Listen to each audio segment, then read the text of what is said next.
Good afternoon. Today is July 25th, 2015. My name is Catherine Grubar, and I'm conducting an oral history and interview at Leroy American Legion, Leroy, Illinois, with Thorpe Facer II. Please state your name and your address for the record. My name is Thorpe Facer II. I live at 10726 Bigger Lane, Crown Point, Indiana. Okay, we're going to jog your memory for a little bit. Okay. Which war did you serve in? Operation Iraqi Freedom. Were you drafted or did you enlist? I enlisted. What was your age? I enlisted at 24. And where were you living at the time? I was living in Urbana, Illinois. Champaign, Urbana. Were you single or married? I was single. Why did you join? I didn't want a sense of obligation. Maybe it was my generation's turn to maybe do something and to step up when other generations had. I didn't want to look back. I didn't want to be 50, 60 and look back and go, man, you know, I missed an opportunity. Everybody else did it, you know, and maybe just a sense of obligation, I think. Okay. Why did you pick the branch of service that you joined? To make my mom mad.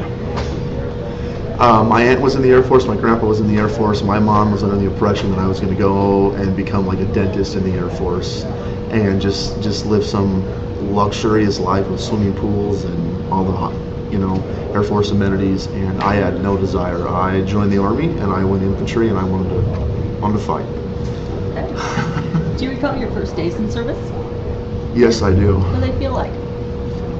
I was not happy with my decision initially. I got to Fort Benning, Georgia, Sand Hill, and I got to 30th AG, which is the reception division, and I got sick. And I got held up. Most people are in 30th AG for about a week. I was there for 31 days, and it was awful. In the first week there, I probably never wanted to go home more than anything in my life. It was miserable. Stuck there and just in limbo, you know, not moving forward, not making any other changes, just stuck. Okay. Tell me about your boot camp or your training experiences. Aside from 30th AG, once I got downrange, if you will, once I got to my unit, which is Bravo Company 330 there at Benning, it was... Excuse me. I enjoyed it quite a bit, responded pretty well, and found myself having a lot of fun. Did you get to go home on leave after boot camp, or did you go straight to your first assignment? I got to go home on leave. It fell on the 4th of July, so it was kind of cool. Yeah. Do you remember your instructors? I remember 2 of my instructors, yes. Tell me about them. Drill Sergeant McQueen.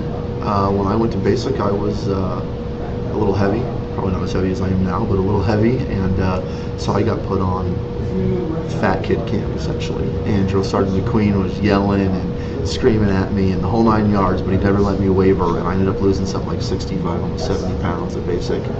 And then Drill Sergeant English, and rumors are rumors at basic, but the rumor was that he had just completed Navy SEAL training and was supposed to get assigned to a SEAL team, but they needed the Army him back to go be a DI, or drill sergeant, not drill instructor, but a basic training in Fort Benning, Georgia. And his only goal in life was to make our lives absolute hell, and he was very good at it. Very good at it. How'd you get through it? I kind of told myself that no quitting, unless they kill me, because if I quit, my dad would probably skin me alive. He would be absolutely just beyond disappointed. Did you have any special buddies at boot camp? I had a couple of them, yeah. My battle buddy's name was Ian Ford, 17-year-old kid. His mom signed the release to get him in early. And he wasn't a special buddy at first. He was real ornery. He fought the system. He didn't want to do what was expected of him. But somebody had to pick up his slack. Since I was his battle buddy, we do ruck marches. I'd have my pack on the back and his on the front because he didn't want to carry it because he was tired. And hated him at first, and then became amazing friends with him. And well, I passed away in Afghanistan, but we were real good friends. Well, now we're going to go to some of your experiences. Again, where were you in? Operation Iraqi Freedom. And where did you go? My first deployment, I went to Kirkuk Air Force Base, which is in a northern region of the country, and then we went from there to a small combat base, patrol base, whatever you choose to call it, called Dorian. It was named after one of our staff sergeants who had died earlier in the conflict. And if what they told me was correct, we were the farthest coalition forces, the farthest north at any point and we were on a joint base with Iraqi Army and Iraqi Police. And what was your job or your assignment? I was an infantryman. You seen combat? Yes. Were there many casualties in your unit? Well, I was there in September 2007, which was the fiercest month of fighting in all of the Iraq War. We lost several people during the first deployment, yes. And how did you cope with that? I don't necessarily know if I did. Forget about it, drive on. It's something you're going to deal with. It's something you're going to encounter, and you just got to focus on doing what you're supposed to do, and then you can deal with the after effects later. Tell me about a couple of your most memorable experiences. Well, I got out of basic, and I got to go on leave, and then I got stationed in Hawaii. Life's tough, right? You're going to Hawaii, you're going to be, well, we get there, and we're there for 2 or 3 weeks, and it was all fun and games. You know, you get to a unit, or your current unit's forward deployed. There's only like 5 of you, and there was a staff sergeant in charge of us, and he pretty lenient. So we were on the beach, we were grilling out, met a bunch of girls from the volleyball team there, just having a good time, and then a helicopter crash occurred with my unit in Iraq, and it killed 14. And we were the replacements. And one of the things I remember the most is the last time I put on full battle rattle on my gear, I was in basic training. The next time I put it on, I was in an IED. I was in a vehicle that hit an IED, and it knocked our driver out, put shrapnel in the chin and the chest of our gunner. It gave me an IED, or I'm sorry, it gave me a head trauma concussion, which we would later find out actually fractured my skull at the time. And then our TC and passenger next to me in the back, Sergeant Golden and Corporal Gates, were the only people to come out of it unscathed. And then as we got out of the vehicle, we took small arms fire, and that was my first ever combat patrol ever in Iraq, and it was kind of like welcome to the show, and it was definitely something you're not going to forget. What was the weather like there? Hot. We came in a strange way. We didn't fly in on a military plane. We actually flew with civilian airlines, and we landed in Kuwait. And the first thing I remember thinking when we got outside of the airport and took a breath in is it felt like I put my mouth around the exhaust pipe of a car and was breathing in. It was just overwhelming. It was just oppressive heat, and it was just uncanny, nothing like I'd ever felt before. Do you have any comrades you remember well from there?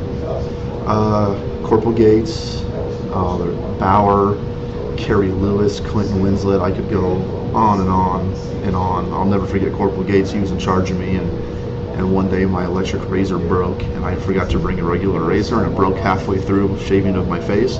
So I was half shaved, and the other half wasn't shaved, and he set into me, and I low crawled all around Doria for what to me felt like hours. It was probably 10 minutes before somebody came out and said, "Hey, the enemy's already trying to kill him. How about you stop trying to kill him instead and take a breather?" But after that, I mean, they were real good friends. Do you still keep contact with them? A lot of them, actually. We have a reunion for our unit coming up this October in Las Vegas. So, you know, obviously with social media being what it is, it's really easy to keep in contact. Facebook, text a lot of them. Were you awarded any medals or citations, and how did you get them? Combat infantry badge, which is pretty self-explanatory. You got to be in the infantry, you got to see combat. Achievement medal, I mean, a lot of different things. We've got the Army Commendation Medal, the V for Valor device, I believe. I've got a multitude of different things. I've been awarded, we're waiting on this. It's in the mix, basically, but after it was found out my skull was fractured, they began the process of getting the Purple Heart. According to my unit, it's been awarded, but I have yet to see, it hasn't, you know, I have yet to have a formal ceremony, but it does reflect on my records, so.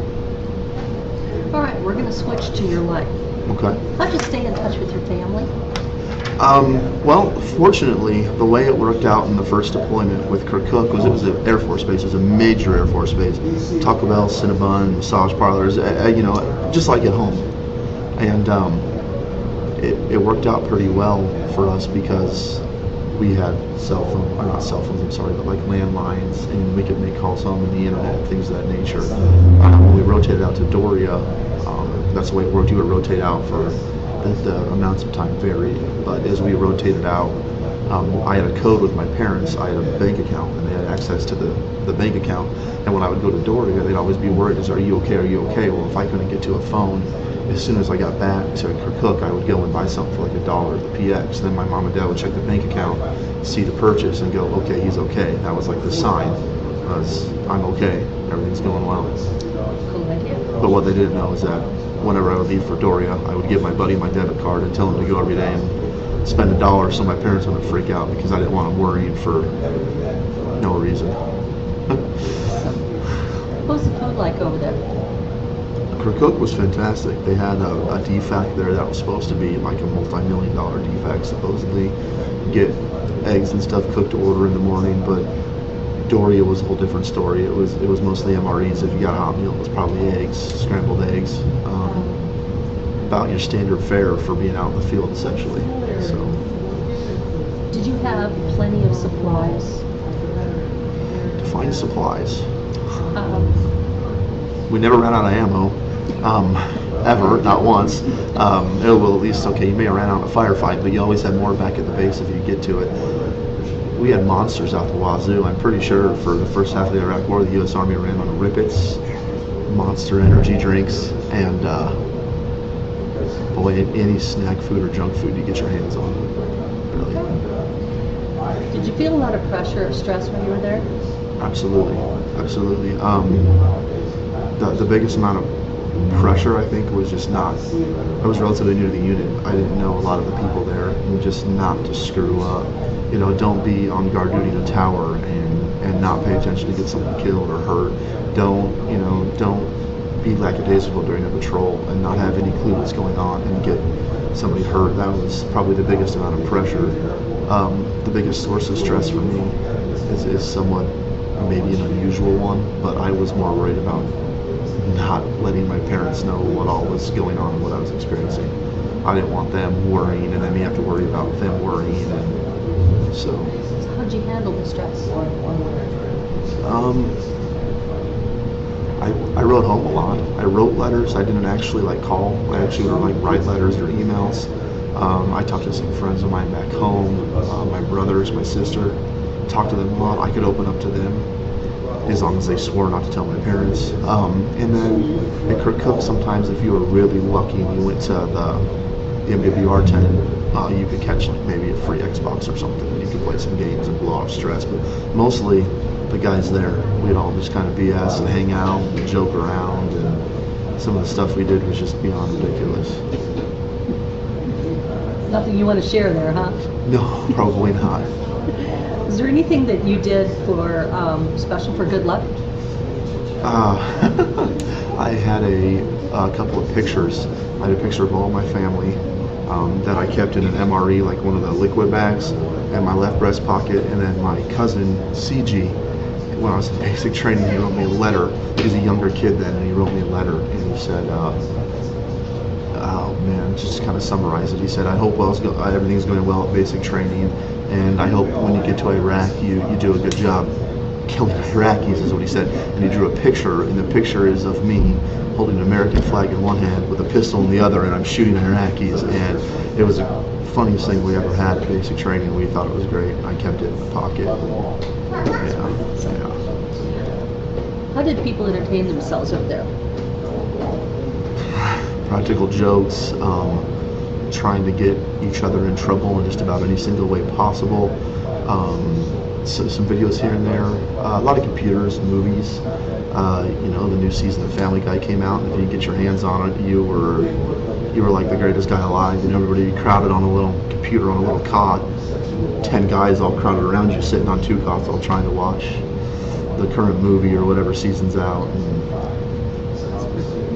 Were there any entertainers that come over? And we saw a couple USO shows. And that was actually my second deployment. Kid Rock, Lewis Black, Kelly Pickler, a bunch of guys from the World Wrestling Federation, a whole bunch of I'm gonna forget his name now. I can't remember the other gentleman's name, but they came out. They were really cool because where they came during my second deployment, we were once again at a very forward operating base, and that was in Patrol Base Olson in Samara, Iraq, for my second deployment. And we were out there. It wasn't a happy place necessarily, and they were willing to take the risk to come out. So that was pretty neat. Yeah. Were you granted leave occasionally? And if you did, where did you go? My first deployment, I actually did not. I got there about halfway through the unit's deployment to fill in. So I ended up bypassing my leave. I waived my, because they were going to offer me leave, but I waived it and then just combined it to leave when I went home. By the time of my second deployment, I was married, and I used my leave on my second deployment to go home, and I missed it, but try to get home to see my first son being born. I missed it by 3 days. Well, congratulations on your son. Thank you. When you did travel while you're in service, or where did you travel when you were in service? Meaning like combat, or you just mean in general? In general. Hawaii, Kuwait, we were in Saudi Arabia for a little bit, we got to go to Pakistan for a little bit, obviously Iraq, Germany, Ireland, Switzerland, and obviously all throughout the continental United States. Where was your favorite place? Boy, strangely enough, probably Iraq. As stressful as it was, I miss all the guys. I can understand that. Do you recall any particularly humorous or unusual event? Oh man, boy, a lot, particularly. Let's see here. Back in Hawaii after our first deployment, I was roommates with a gentleman by the name of Clinton Winslet, and he was, I mean, I'm 6'5", and he's maybe 5 feet on a good day standing on a box. I mean, he's a tiny little guy, and we went drinking, and in the morning I kept trying to open the bathroom door and I couldn't get it to open, and I thought something was wrong with it, and so I went and got a buddy of mine, and he said, well, just force the door, and we forced the door. Well, the reason it wouldn't open is because Clint had his feet on the bathtub and his head by the door, and so we were actually jamming the door into his head to try to get it open. There's plenty more, but some of them might not be appropriate for even something that nobody may ever see. It might not be the best thing to talk about. What do you think of the other officers and your fellow soldiers? Most of my fellow soldiers I got along with. We all, for the most part, were relatively the same mindset. We were there to do a job. We liked to party. We liked to have a good time in between when we weren't doing a job. Most of the officers I felt bad for.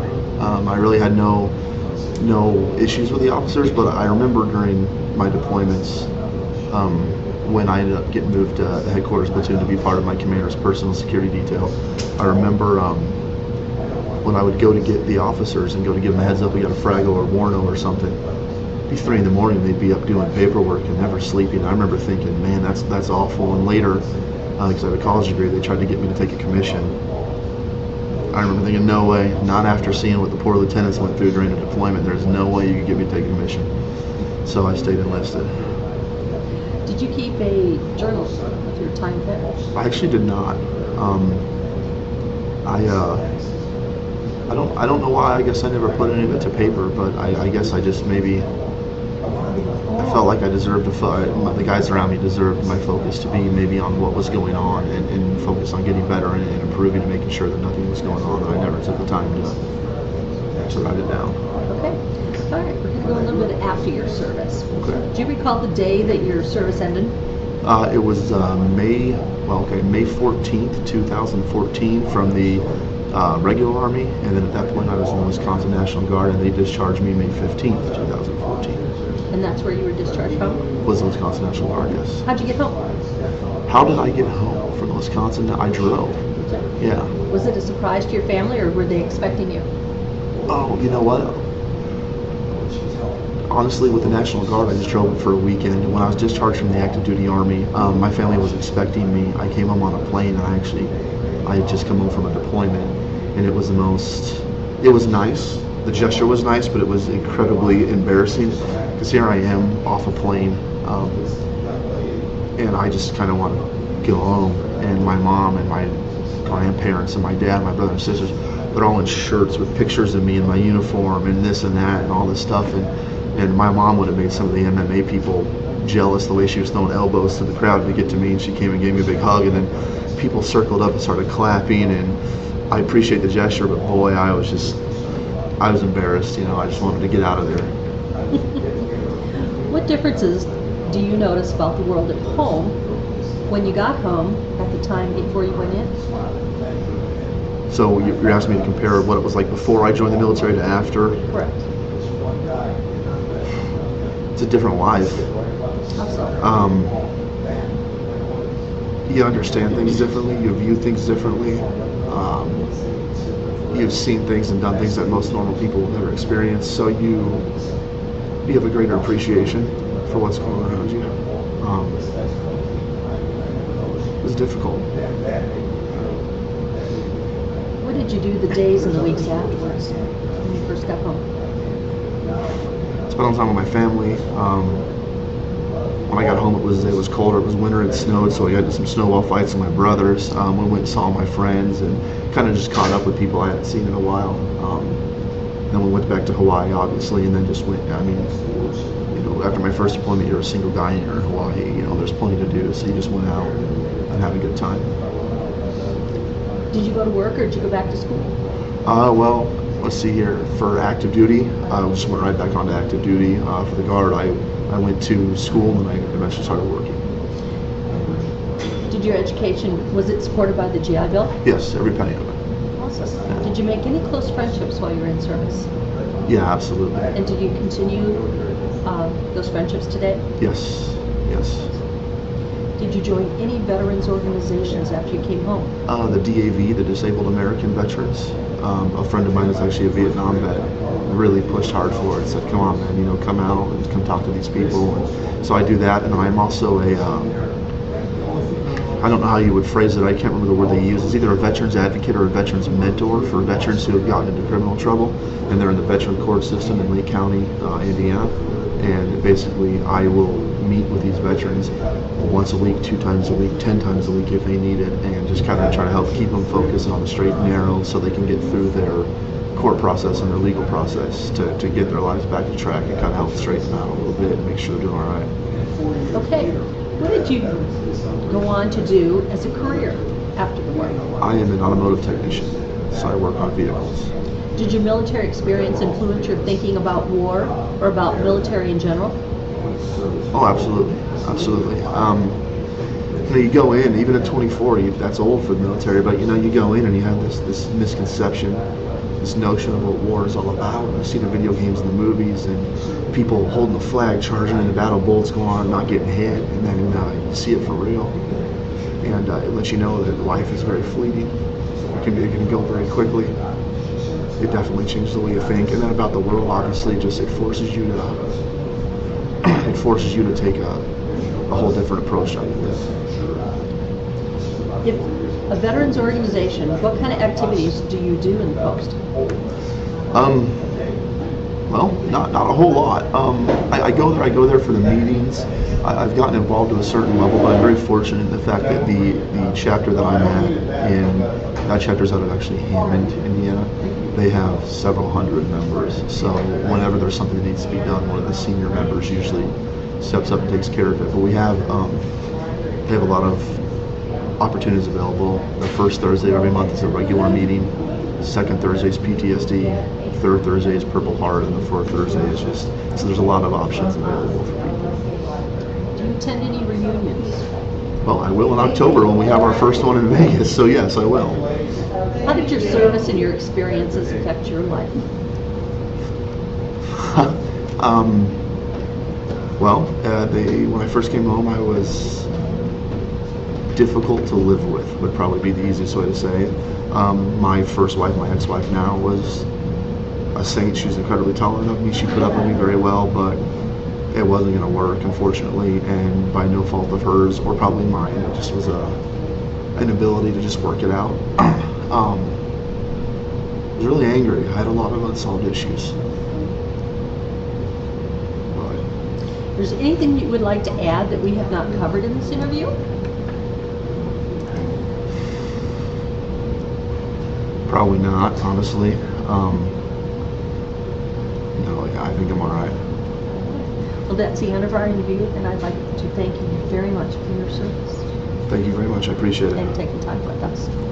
No problem. Thank you very much. Okay. So, All right. sorry for going too fast. I get going. And you're